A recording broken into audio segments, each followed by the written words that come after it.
السلام علیکم ناظرین، آج ہم آپ کے سامنے پاکستان کے نگران وزیر اعظم جناب انور کاکڑ صاحب کے کچھ بڑے جھوٹ دکھائیں گے اور فیکچولی اور تاریخی حقائق سے ذرا ان جھوٹوں کا پردہ فاش کرنے کی بھی کوشش کریں گے۔ آ، ان کا ایک حالیہ دورہ ہوا تھا خان یونیورسٹی کراچی میں، جہاں ان کے خطاب کے بعد سوال جواب کے سیشن میں گلگت بلتستان سے تعلق رکھنے والے ایک بچے نے شاندار سوالات اور گلگت بلتستان کے عوام کے تحفظات کی ترجمانی کی، جس کے نتیجے میں کاکڑ صاحب نے جواباً جو باتیں کی ان میں سے چند بڑے جھوٹ ہم آپ کے سامنے رکھیں گے۔ حالانکہ ان کی غیر ہمدردانہ جو رویہ ہے اس پہ ہم بات نہیں کریں گے، صرف تاریخی حقائق کو جو انہوں نے مسخ کرنے کی کوشش کی ہے صرف ان پر بات کریں گے۔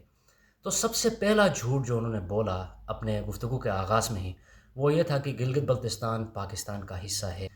آپ خود دیکھیے انہوں نے کیا کہا۔ میرے بھائی میری جان، Gilgit Baltistan is part of Pakistan and انشاءاللہ it will remain part of Pakistan. اب اس کے جواب میں ہم ان سے یہ کہنا چاہیں گے، جناب نگران وزیر اعظم صاحب، آپ اپنے ملک کا آئین اٹھائیں، اس کا آرٹیکل 1 پڑھیں اور دیکھیں کہ آئین کا آرٹیکل 1 ہمارے بارے میں کیا کہتا ہے۔ دوسرا جھوٹ انہوں نے کیا کہا یہ بھی دیکھیں۔ کچھ لوگوں کا یہ ویو ہے کہ جی بی یا ناردرن ایریاز جو ہمارا ہے وہ روایتی طور پہ کشمیر کا حصہ ہے. ایک ویو یہ ہے کہ نہیں، ان کی اپنی ڈسٹنکٹ آئیڈینٹی ہے. یہ آپ ڈومیسٹک کنزمپشن یا پولیٹیکل ڈسکورس کے لیے آن دا کوشچن آف آئیڈینٹی رکھ سکتے ہیں، لیکن جب آپ یو این کے انٹرنیشنل فریم ورک میں کسی میٹر کو ریزالو کرتے ہیں تو پھر اسی فریم ورک کے تحت ہی چیزوں کو دیکھنا پڑے گا. ہم اس سے باہر نہیں نکل سکتے. انہوں نے کہا کہ گلگت بلتستان کا مسئلہ اقوام متحدہ کے ریزولوشن سے باہر نہیں دیکھا جا سکتا، ہم اقوام متحدہ کے دستخط شدہ قرارداد سے باہر نہیں جا سکتے۔ اب اس میں سب سے بڑا جھوٹ سوال کے طور پر اس کو میں آپ کے سامنے بیان کروں گا کہ اگر اقوام متحدہ کی قرارداد سے باہر نہیں جایا جا سکتا تو گزشتہ 70 سالوں سے دونوں ریاستیں اقوام متحدہ کے دستخط شدہ ریزولوشنز کی دھجیاں کیسے اڑا رہی ہیں؟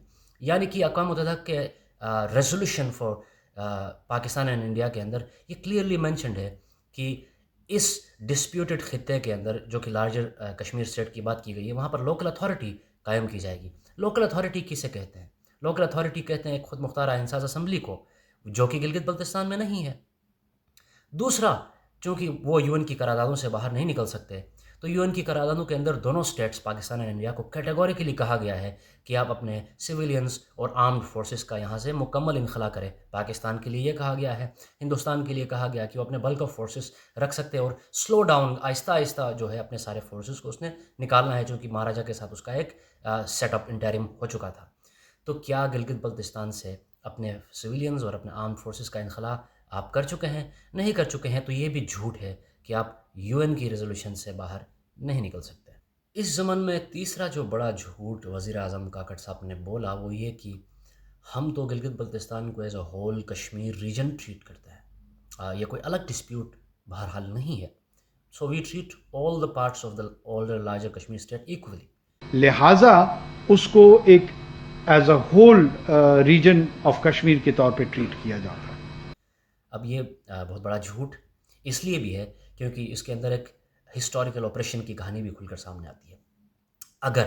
اگر آپ ایکولی ٹریٹ کرتے ہیں کشمیر اسٹیٹ کے تمام پارٹس کو، تو آپ کے زیر انتظام جو دو حصے آئے ہیں، جن میں سے ایک کو آپ نے اے جے کے کہا، دوسرے کو ایک عرصے تک آپ ناردرن ایریاز کہتے رہے، پھر آپ نے ان کو گلگت بلتستان کہا، یہ دو تو آپ کے زیر انتظام تھے نا۔ اگر آپ ایکولی ٹریٹ کر رہے ہیں دونوں حصوں کو، یعنی کہ all parts of state of Kashmir کو، تو 4000 مربع میل کشمیر کے اندر آپ نے وزیر اعظم، جھنڈا ترانہ، سپریم کورٹ سب کچھ دے کر 28,000 مربع میل گلگت بلتستان کے اندر پہلے F C R, then L F Os, پھر ماشاء اللہ کا ای زون اور پھر سیلف گورننس آرڈیننس، اب عبوری صوبے کی باتیں۔ اگر آپ ایکولی ٹریٹ کرتے ہیں تو یہاں جب لوگوں کو فیسیلیٹیٹ کرنے کی بات آتی ہے، لوگوں کو خود مختار بنانے کی بات آتی ہے، تو وہاں پر آپ ایکولی ٹریٹ کیوں نہیں کرتے؟ یہ آپ کے جھوٹ کا پردہ فاش بھی کرتا ہے اور آپ کی منافقت بھی دنیا کے سامنے لاتا ہے۔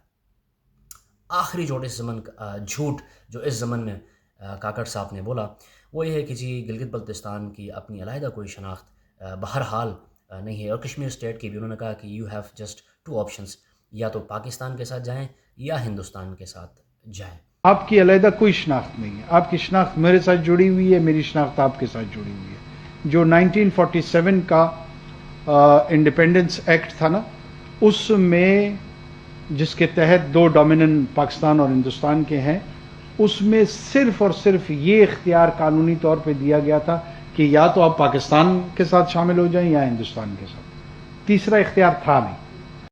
اور یہ مضحکہ خیز اس لیے بھی ہے کیونکہ یہ دونوں اسٹیٹس نے، پاکستان اور انڈیا نے، ہسٹوریکلی اپنے لوگوں سے جھوٹ بولا کہ کشمیر کے پاس صرف 2 آپشنز ہیں، یا پاکستان یا ہندوستان۔ حالانکہ ہسٹوریکل فیکٹ کے طور پر اگر آپ دیکھیں، یہ کوئی ہم اپنے پولیٹیکل خواہشات کی بات نہیں کرتے ہیں، ہم ریالٹی کی بات کر رہے ہیں۔ کشمیر کے اوپر جو ریزولوشنز بنی، ان میں سے پہلی جو ریزولوشن تھی اس کے اندر 3rd option of independence of the Kashmir state, جو کہ پہلے سے انڈیپینڈنٹ اور خود مختار تھا، اس کو اپنی انڈیپینڈنس سسٹین رکھنے کا بھی ایک آپشن بہرحال موجود تھا۔ It was the state of Pakistan جو پروپوزل لے کے گیا یو این کے پاس کہ دس آپشن شوڈ بی ایبزاربڈ، اس کو ڈیزالوڈ، اس کو ختم ہونا چاہیے۔ اور مزے کی بات یہ ہے کہ دونوں اسٹیٹس جو بظاہر ایک دوسرے کے شدید دشمن ہیں، جنہوں نے بظاہر کشمیر کے اوپر، ہمارے اوپر 3 جنگیں ایک دوسرے کے ساتھ لڑی ہیں، اتفاق کی بات یہ ہے کہ کشمیر کی جو لارجسٹ اسٹیٹ ہے اس کی انڈیپینڈنس کا 3rd آپشن ختم کرنے پر دونوں کا برابر اتفاق تھا۔ دونوں نے اس پر اتفاق رائے سے یہ فیصلہ یو این سے منظور کرایا کہ 3rd آپشن نہیں ہونا چاہیے، 2 آپشنز ہونے چاہیے، یا انڈیا یا پاکستان، جس کو یو این نے معصومانہ انداز میں ایکسیپٹ بھی کیا، جو کہ اس کے اپنی اساس کے بنیادی طور پر خلاف تھا۔ سو 3rd آپشن پہلے تھا جس کو امینڈ کیا گیا۔ So the resolution they are talking about is the changed resolution. جاتے جاتے وزیر اعظم صاحب ایک سچ بولتے گئے، سچ سنیے اور مجھے دیجیے اجازت۔ خدا حافظ۔ جو اصل بات ہے وہ گلگت بلتستان کے سٹیٹس کی ہے، وہ بات آپ کی درست ہے۔